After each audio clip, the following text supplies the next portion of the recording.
Em vez disso, ela invade um ninho que já está prontinho, dá um jeito na rainha que mora lá e basicamente engana as operárias para que elas cuidem dos filhos dela.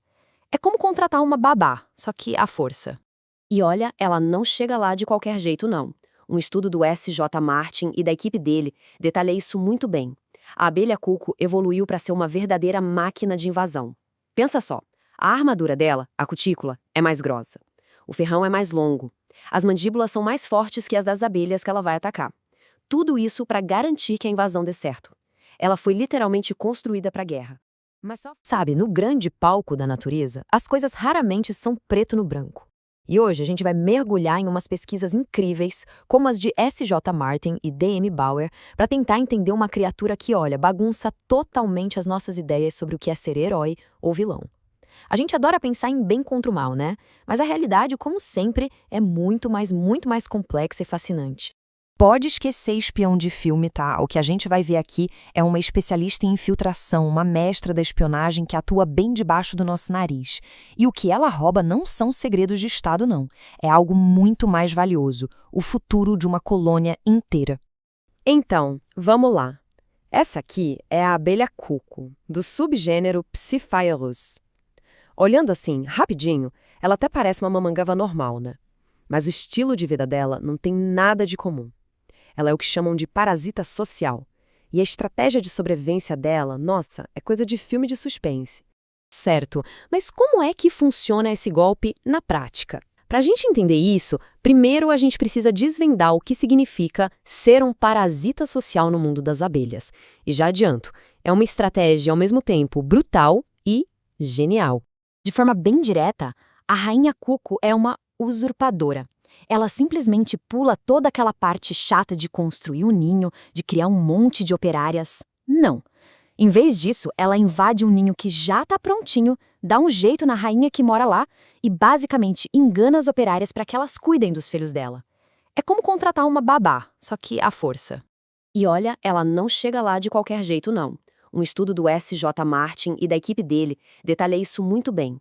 A abelha cuco evoluiu para ser uma verdadeira máquina de invasão. Pensa só, a armadura dela, a cutícula, é mais grossa. O ferrão é mais longo. As mandíbulas são mais fortes que as das abelhas que ela vai atacar. Tudo isso para garantir que a invasão dê certo. Ela foi literalmente construída para a guerra. Mas só a força bruta não resolve tudo, né? O pulo do gato, o que é realmente genial na abelha cuco, é o domínio dela da guerra química. Por quê? Vamos combinar. Como é que ela consegue burlar as defesas de uma colônia inteira que é super organizada?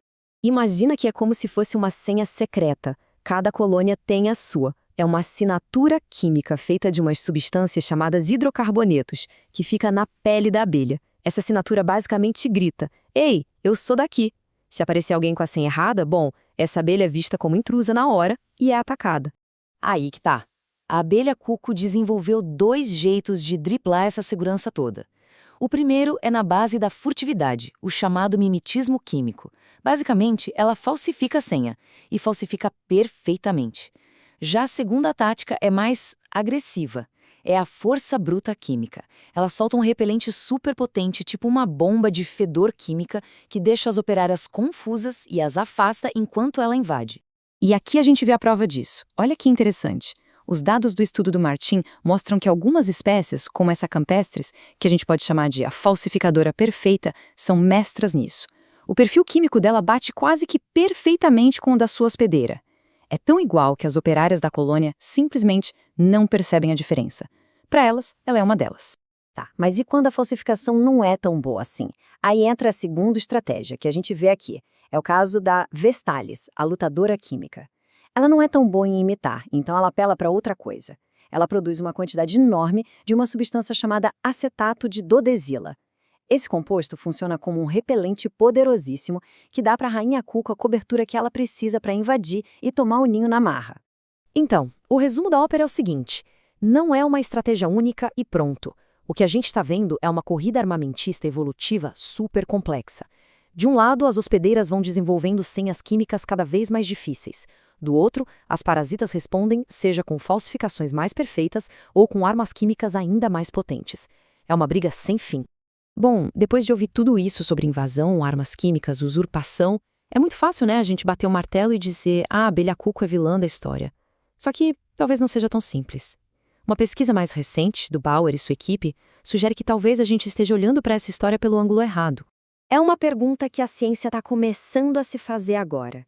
O que muda se a gente parar de olhar para a abelha cuco só como uma praga e começar a enxergá-la como uma parte importante, mas que foi esquecida, do ecossistema? E a imagem aqui mostra o tamanho do problema.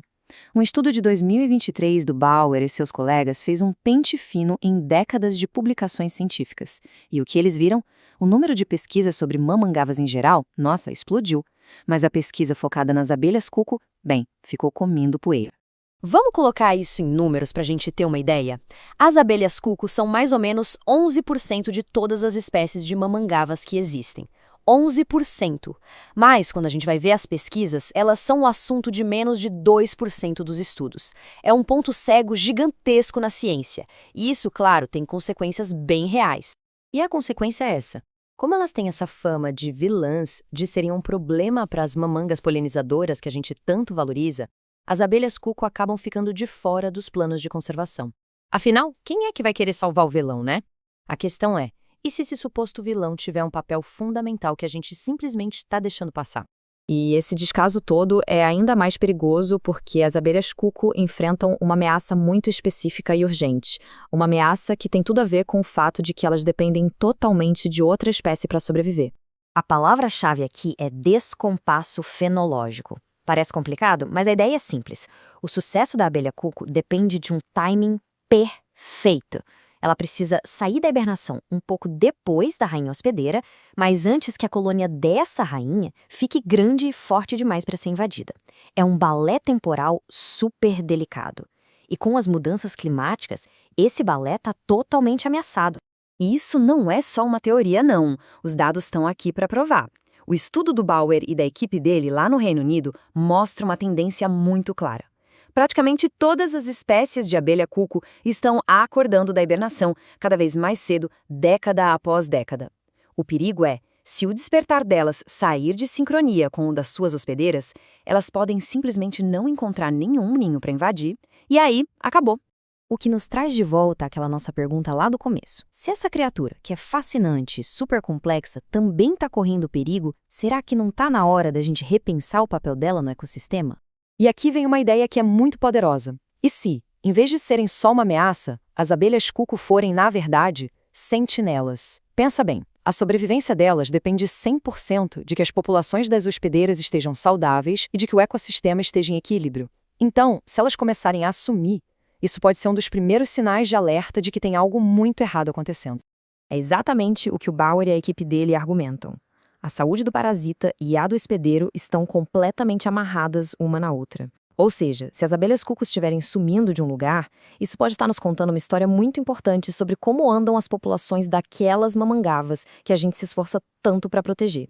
E isso nos deixa com uma pergunta final. Num mundo em mudança, quem decide quais espécies são as vilãs e quais são as vítimas? A história da abelha cuco mostra pra gente que aquela linha que a gente traça entre parasita e protetor, entre vilão e vítima, ela pode ser muito, muito fina. Talvez aquela criatura que a gente julgou ser só uma vigarista seja, no fim das contas, uma peça essencial num quebra-cabeça ecológico bem maior do que a gente imagina.